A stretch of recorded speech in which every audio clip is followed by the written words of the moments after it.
অনুষ্ঠানাদিতে খাওয়ার পর একটা মিষ্টি পান না খেলে যেন ভালোই লাগে না। পান অতিথি আপ্যায়নে ও সামাজিকতা রক্ষার্থে ব্যবহার হয়ে আসছে আমাদের দেশে যুগ যুগ ধরে। পান চাষ করে অনেকেই লাভবান হচ্ছেন। উন্নত পদ্ধতিতে ভালো জাতের পান চাষ করে তা রপ্তানির মাধ্যমে আরও বেশি লাভবান হওয়া সম্ভব। এই ফসল চাষের ক্ষেত্রে সংশ্লিষ্ট জনেরা আরও বেশি মনোযোগী হয়ে দেশের অর্থনীতিকে এগিয়ে নেবেন, সেটা আমাদের সকলের প্রত্যাশা।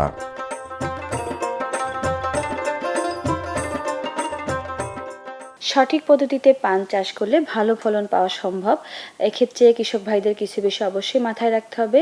সেটা হচ্ছে পান গাছ যেহেতু একটি ছায়াপ্রিয় লতাজাতীয় ফসল, তাই পানের বরজ তৈরি করার সময় এমন জায়গা নির্বাচন করতে হবে যেন সেখানে সরাসরি রোদ কম লাগে এবং আর্দ্রতা বজায় থাকে।